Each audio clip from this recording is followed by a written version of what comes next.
കോട്ടയത്തെ പ്രളയബാധിത മേഖലകൾക്ക് ആശ്വാസവുമായി അജ്മി ഫുഡ്സ്.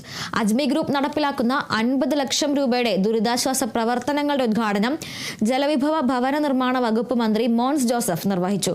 ദുരിതമേഖലയിൽ അജ്മി ഫുഡ്സ് നടത്തുന്ന സേവനങ്ങളെയും മന്ത്രി അഭിനന്ദിച്ചു.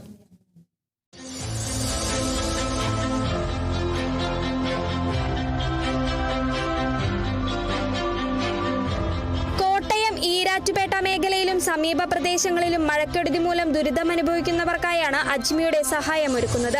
കഴിഞ്ഞ ദിവസങ്ങളിലുണ്ടായ ഉരുൾപൊട്ടലിലും വെള്ളപ്പൊക്കത്തിലും ഈരാറ്റുപേട്ടയിൽ 500-ലധികം വീടുകൾക്കാണ് നാശനഷ്ടങ്ങൾ സംഭവിച്ചത്.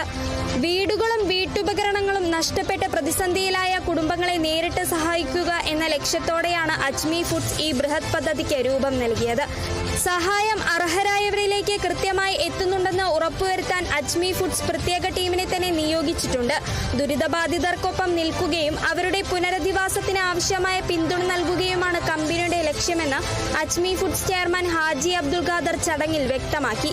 ഈരാറ്റുപേട്ടയിലും പരിസര പ്രദേശങ്ങളിലുമുള്ള വീടുകളിൽ നിന്നും ഗൃഹോപകരണങ്ങൾ നഷ്ടപ്പെട്ടവർക്ക് അജ്മിയുടെ വകയായി സഹായം പലതായിട്ട് കൊടുക്കുവാൻ അജ്മി തീരുമാനിക്കുകയും 50 ലക്ഷം രൂപയുടെ ഗൃഹോപകരണങ്ങൾ ഞങ്ങൾ വിതരണം ചെയ്യാൻ ഞാനും മക്കളും കൂടെ തീരുമാനിക്കുകയും അത് നമ്മുടെ ഈരാറ്റുപേട്ട നഗരസഭയും മറ്റും ആൾക്കാരുമായിട്ട് ബന്ധപ്പെടുകയും അതും പ്രകാരം ബഹുമാനപ്പെട്ട മന്ത്രി ആ ചടങ്ങ് നിർവഹിക്കണമെന്ന് ഞങ്ങൾ തീരുമാനിക്കുകയും അതും പ്രകാരം ഇവിടെ ഒത്തുകൂടുകയും ചെയ്യുകയാണ് ചെയ്തിരിക്കുന്നത്.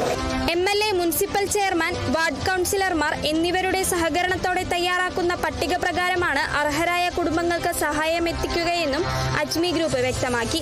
ഈരാറ്റുപേട്ട നഗരസഭാ അധ്യക്ഷൻ advocate VP Nasar, block panchayat president Joyce Kariya, Poonjar Thekkekara grama panchayat president Minerva Mohan, Ajmi group ഡയറക്ടർമാരായ Faisal KA, Afsal KA, Rashid KA, operation manager Fareed KM എന്നിവരും വിവിധ സാമൂഹിക സാംസ്കാരിക പ്രതിനിധികളും ചടങ്ങിൽ പങ്കെടുത്തു.